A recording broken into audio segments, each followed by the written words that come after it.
13 de junho de 1996, Universidade de Columbia, Faculdade de Pedagogia, Teachers College, palestra de Daisaku Ikeda. Pensamentos sobre educação para a cidadania global.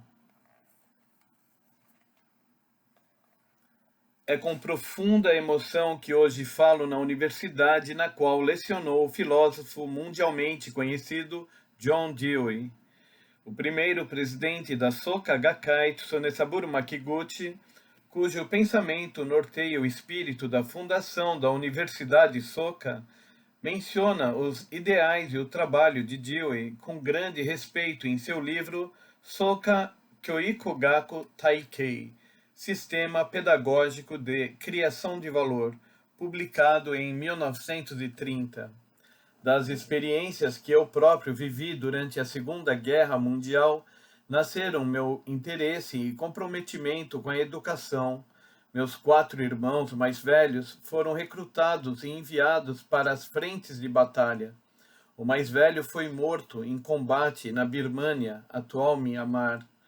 Nos 2 anos que se seguiram após o término da guerra, meus 3 irmãos sobreviventes voltaram um após o outro. Vê-los em uniformes esfarrapados foi algo muito doloroso. Meus pais já eram idosos e me cortou o coração ver a dor e a tristeza estampadas no rosto deles. Enquanto eu viver, jamais me esquecerei da repugnância e do ódio com que meu irmão mais velho, em licença de seu posto militar na China, descreveu as atrocidades inimagináveis que ele viu serem cometidas pelo exército japonês. Criei uma profunda aversão pela guerra, por sua crueldade, estupidez e desperdício. Em 1947, conheci Josei Toda, um educador extraordinário. Ele e seu mestre, Makiguchi, foram aprisionados por se oporem às guerras e às invasões japonesas. Makiguchi morreu na prisão. Toda, porém, conseguiu sobreviver aos 2 anos de encarceramento. Quando ouvi isso, aos 19 anos, compreendi em meu coração que ali estava alguém que, por suas ações, merecia minha confiança. Decidi seguir Toda como meu mestre da vida. Josei Toda sempre defendeu com inabalável convicção a ideia de que a humanidade só poderia se libertar dos horrores da guerra, criando novas gerações de cidadãos imbuídos de profundo respeito pela dignidade da vida. Por essa razão, ele sempre deu prioridade máxima à educação. A educação é um privilégio que só os seres humanos possuem. É a fonte de inspiração que nos capacita a desenvolver nossa humanidade de forma plena e verdadeira e cumprir a missão de vida que temos com serenidade e confiança. O conhecimento acumulado à parte das questões humanas resulta num arsenal de destruição em massa. Por outro lado, o conhecimento em geral proporcionou conforto e conveniência à sociedade, oferecendo trabalho e riqueza. A principal tarefa da educação deve ser a de assegurar que o conhecimento sirva para fortalecer as ações em prol da felicidade e da paz humanas. A educação deve ser a força que impulsiona a eterna busca pelo humanismo. Por isso, é o empreendimento final e o mais importante de minha existência. É também o que me faz concordar plenamente com a colocação do presidente da Faculdade de Pedagogia da Universidade de Columbia, Arthur Levine, quando afirmou que a educação talvez seja o caminho mais demorado para a transformação social, mas é o único. Hoje, a sociedade global enfrenta uma miríade de crises interrelacionadas. Entre elas estão a guerra, a degradação ambiental, a disparidade de desenvolvimento entre o Norte e o Sul e as divisões entre as pessoas baseadas nas diferenças de etnia, religião ou língua. A lista é longa e conhecida, e os caminhos para soluções podem parecer muito distantes e desalentadores.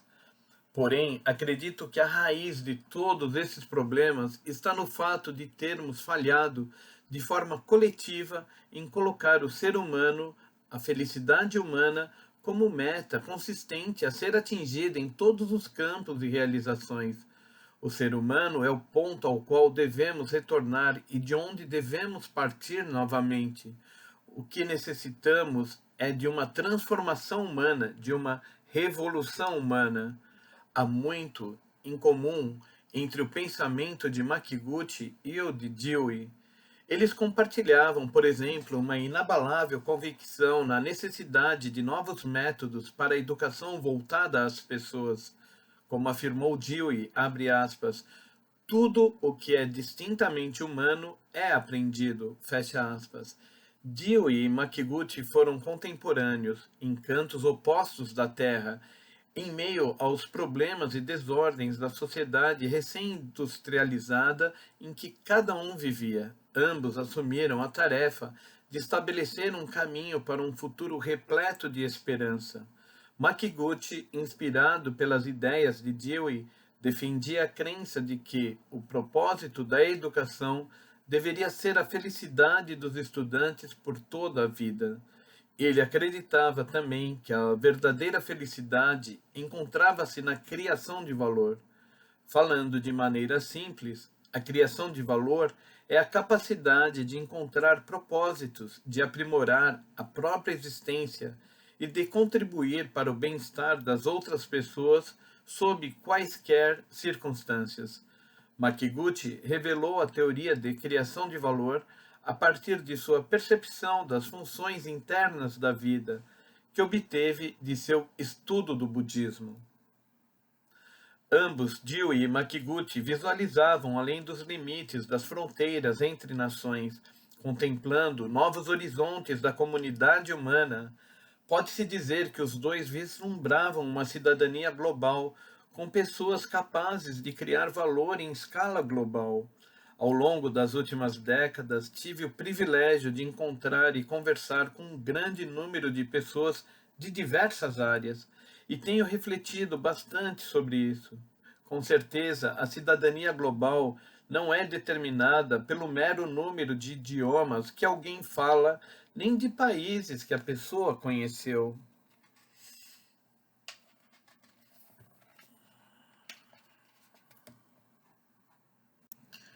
Tenho muitos amigos que talvez sejam vistos como cidadãos comuns, mas, na verdade, são pessoas de nobreza interior, pois, apesar de nunca terem viajado além da terra natal, preocupam-se de verdade com a paz e a prosperidade do mundo inteiro. Tenho a plena convicção de que os seguintes elementos são essenciais para a cidadania global: a sabedoria para perceber a inter-relação de todos os tipos de vida e ambiente, a coragem para não temer nem negar diferenças, mas para respeitar e se forçar em compreender pessoas de diferentes culturas e crescer por meio do contato com elas. A compaixão para cultivar uma empatia imaginativa que alcance além do ambiente ao nosso redor e se estenda a outras pessoas que sofrem em lugares distantes. Acredito que a inter-relação universal, a essência da visão budista de mundo, pode fornecer uma base concreta para o desenvolvimento dessas qualidades de sabedoria, coragem e compaixão. A cena a seguir, descrita no cânone budista, demonstra uma bela metáfora visual de interdependência e interrelação de todos os fenômenos. Existe uma enorme rede suspensa sobre o palácio de Indra, a divindade budista símbolo das forças naturais que protegem e sustentam a vida. Em cada nó da rede está presa uma joia radiante. Cada joia contém e reflete a imagem de todas as outras joias da rede e reluz na magnificência da própria integridade. Quando aprendemos a reconhecer o que Thoreau se refere como, abre aspas, a infinita extensão de nossas relações, fecha aspas, percebemos as ligações de vida que se apoiam de forma mútua e nelas encontramos as joias radiantes de nossos vizinhos globais.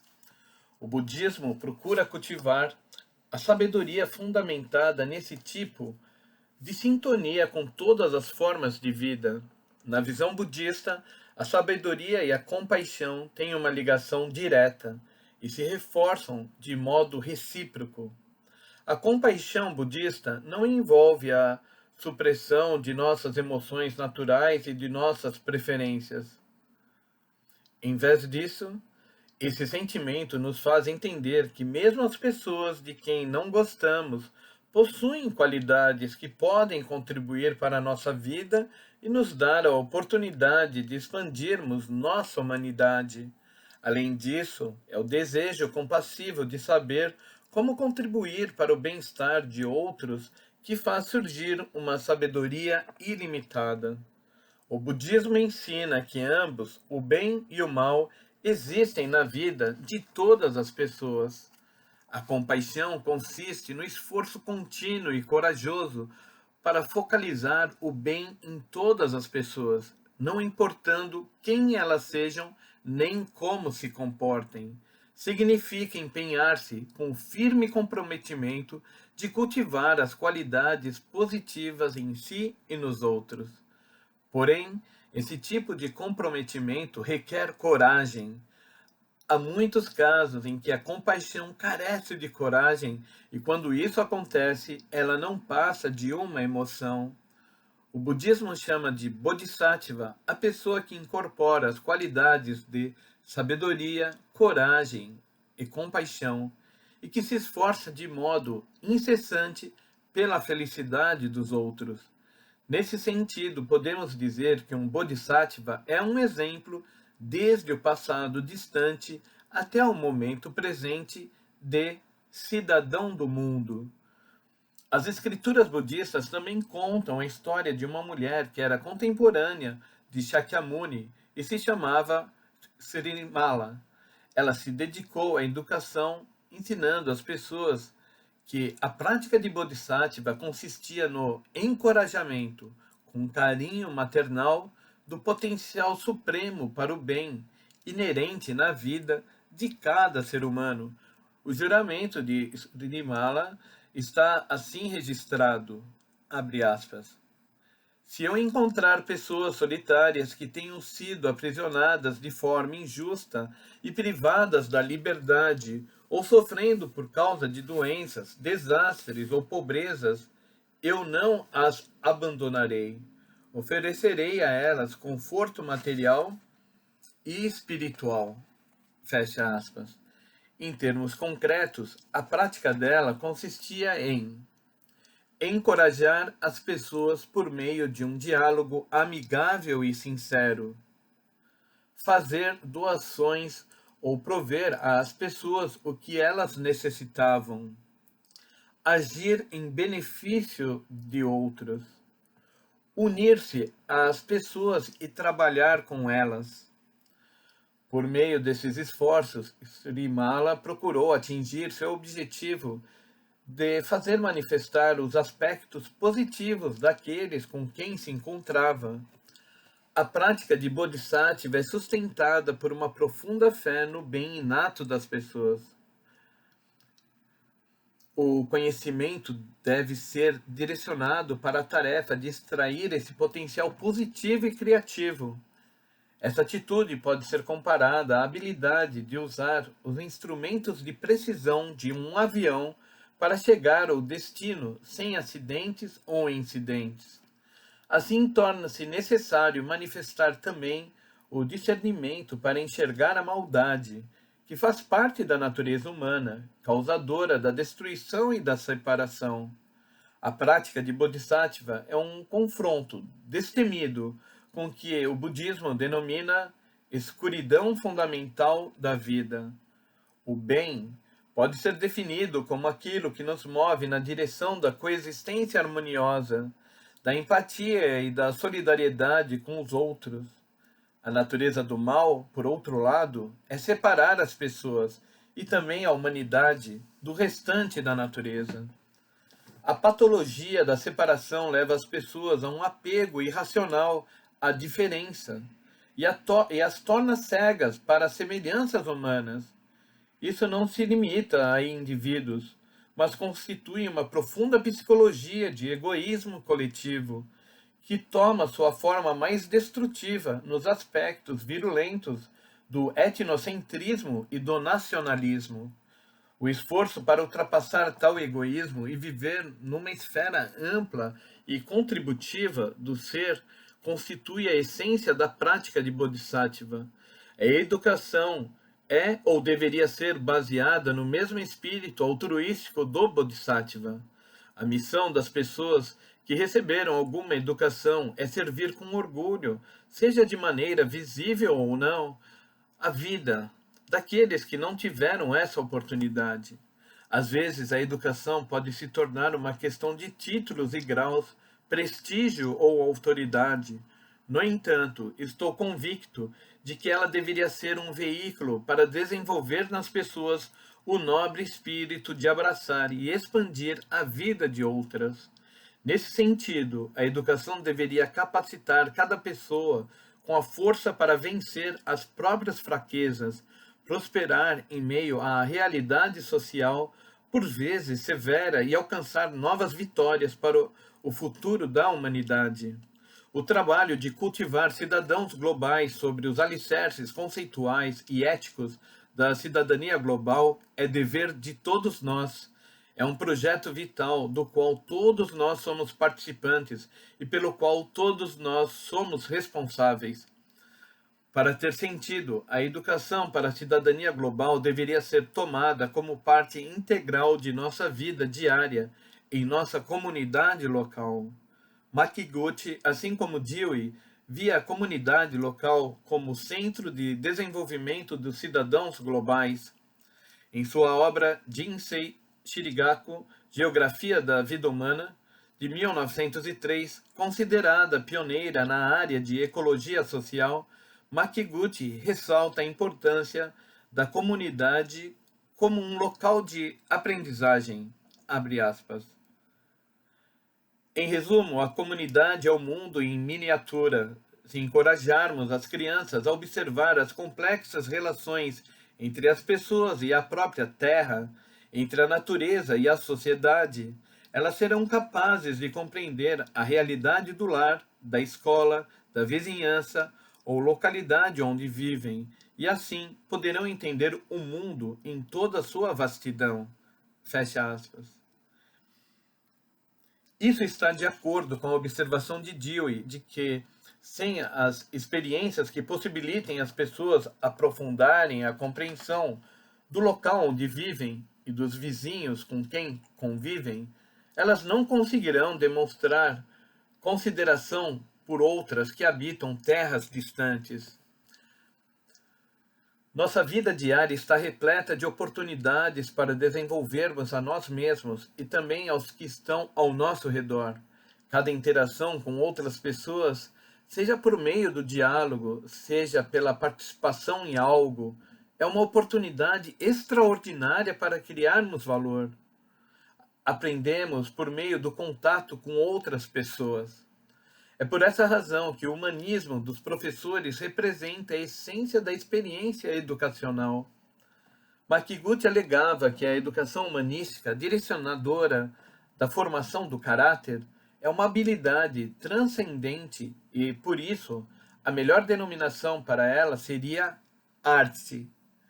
A primeira experiência de Makiguchi como educador foi numa remota região rural do Japão, onde lecionou numa escola de apenas uma sala de aula.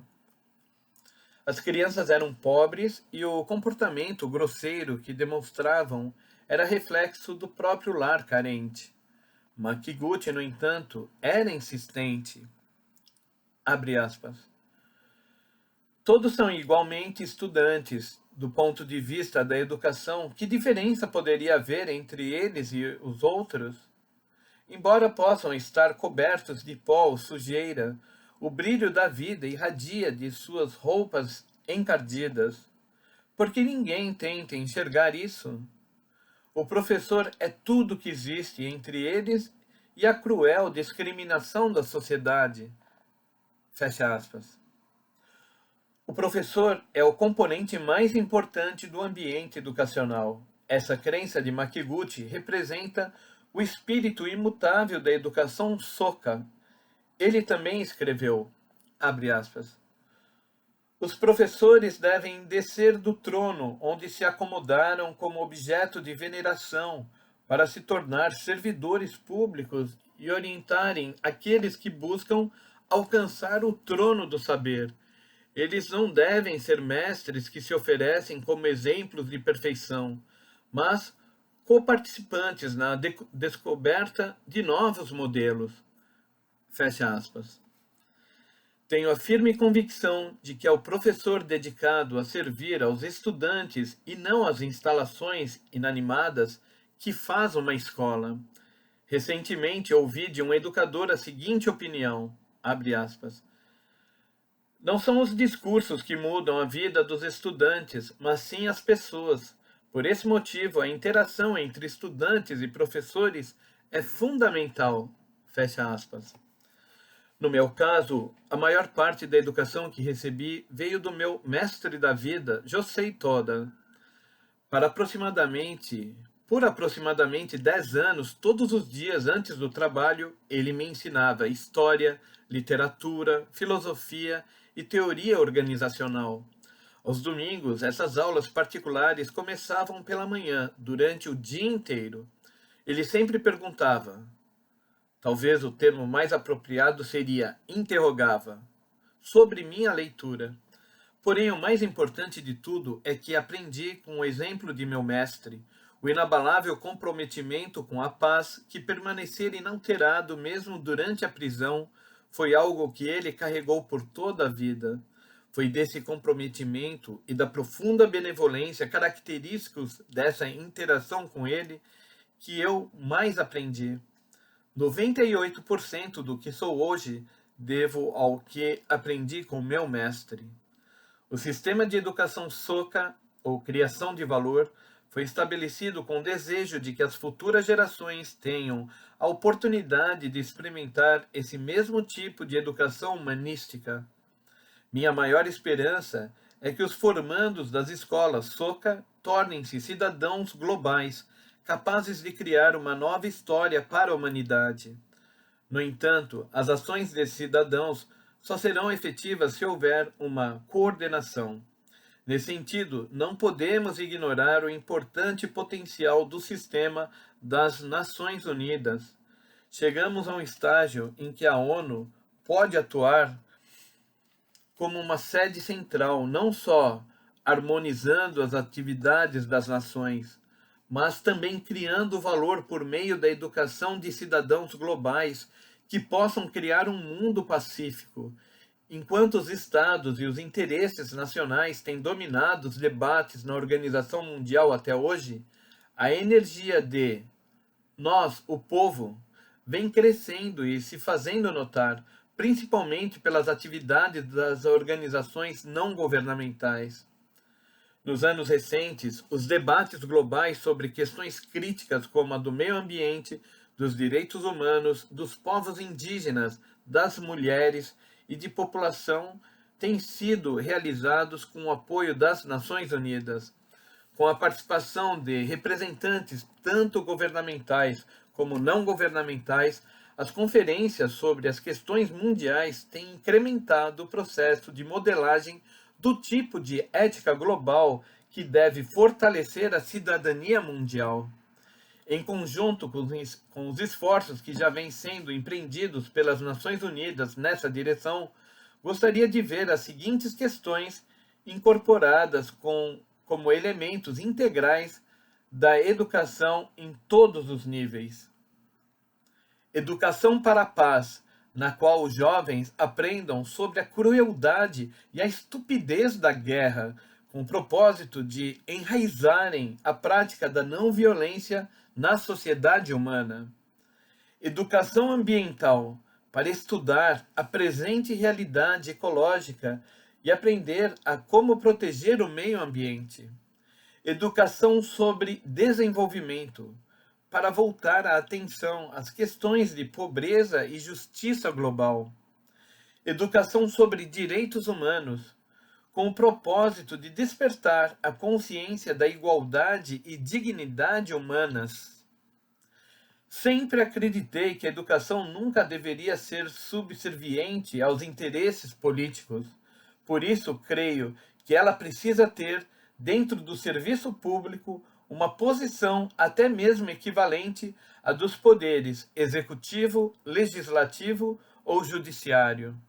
Essa proposta tem como base a experiência de meus predecessores, Tsunesaburo Makiguchi e Josei Toda, primeiro e segundo presidentes da Soka Gakkai, que se opuseram de modo veemente ao controle político na educação. Nos anos vindouros, tenho a esperança de que se realize uma conferência mundial, não de políticos, mas de educadores.